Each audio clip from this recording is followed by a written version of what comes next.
And if we don't raise interest rates every time good news is mentioned. You know, in the old days, I'm probably old, I used to be up at these lecterns and I'd say, I'm younger than pretty much everybody in the room. Now I say I'm older than pretty much everybody in the room. I like it the other way better, actually. But you're too young. But in the old days, when you had good numbers, interest rates would go down. When you had good numbers, the market would go through the roof. That's the way we're going to make it again. That's the old-fashioned way. That's the right way. Today, if you announce great numbers, they raise interest rates to try and kill it. So you can never really have the kind of rally you should have. What happens and what we want, we're going to have a lot of great months, a lot of great quarters. I want the market to go up. You announce unbelievable numbers and the market goes down because they know you're going to do everything possible. In the Fed, we have a real stiff in the Fed, but that's for another day. But they raise rates. So everyone says, oh, they announced great numbers. It's great, great, great. And the market goes down because they immediately raise rates. No. When the market goes up, they should lower rates. You want to see 20% and 25%? You want to see what we can do? We've got to go back to an old standard.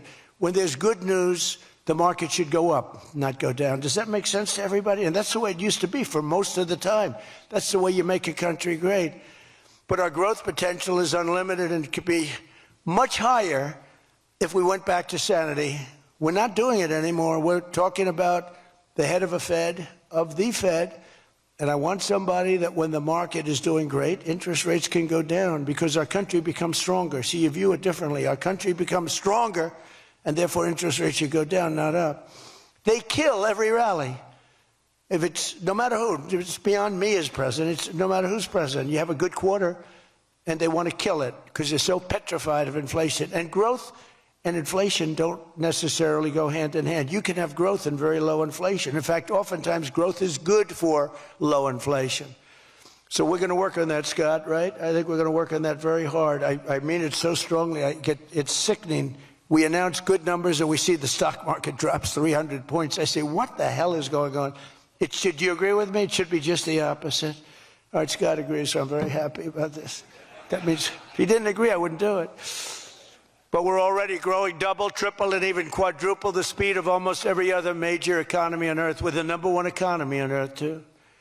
And the results are in, and the Trump economic boom is officially begun. It's really begun almost from the beginning. It almost begun, if you look at it, really from November 5th. You know, on another metric, just before the election, it was almost impossible to get people to join the military. We had the worst enlistment in the history of our country, the worst. You couldn't get people for the Army, the Navy, the Air Force, the Marines, Space Force, the Coast Guard. You couldn't get people. And since right after the election, but especially since after January 20th when we took office, we have now the strongest enlistment we've ever had in the history of our country. We've never enlisted people so quickly, so easily. And we enlist by merit now. You know, we won a Supreme Court case that said you hire by merit. You go to college now by merit. Everything's by merit. Our country became great because of merit. And we have done some job. But think of it, a year and a half ago, we had the worst enlistment in history, and now we have the best enlistment.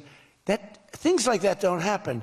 You might go from the bad enlistment to okay, but you don't go from the worst in history to the best in history. But that's what we've done, every one of them. And that includes police and firefighters. It was very hard to get police. It was very hard to get firefighters, and now everybody wants those jobs.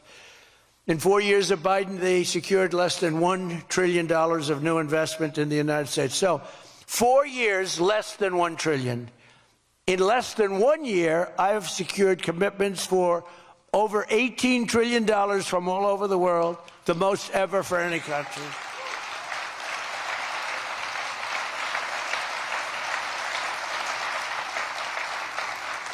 Think of that, though. They did, and I'll tell you what, had she won, it would be a disaster because you would have had people leave. You would have not had $1 trillion. You would have had 5 trillion, 10 trillion leaving the country, and your welfare would have doubled. When you look at what's going on in Minnesota, is that a disgrace? Is that a disgrace?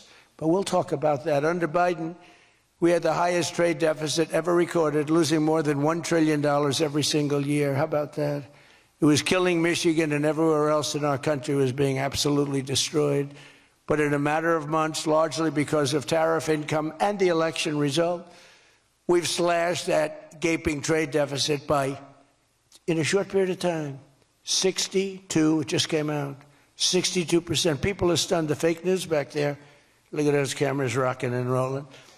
No, the fake news back there is, they're very upset about it, actually, but they're stunned. They can't believe it. We cut our trade deficit in actually 10 months was when the number came out. We cut it by 62%. It's going to go better than that now. The stock market is now the highest in history since the election. We've set all of those records, and I think an all-time record that's so important to me because so many people have them is boosting 401ks and retirement accounts for millions and millions of Americans, people that are in the police departments, the fire departments, people that are construction workers. A policeman came up to me recently, a nice guy guarding me. He's a perfect guy to guard me. He was a massive guy, big, strong guy. He said, "Sir, you made me look so good in front of my wife. My wife thought I was a horrible investor because every time I invested, we lost money. And we have a 401k, and I'm up like 85%. She thinks I'm Warren Buffett. She thinks I'm brilliant. She's now calling me brilliant. It makes my life much easier. I love my wife much more now. She calls me brilliant every time." I said, "Don't worry, you're going to do even better for the next 3 years."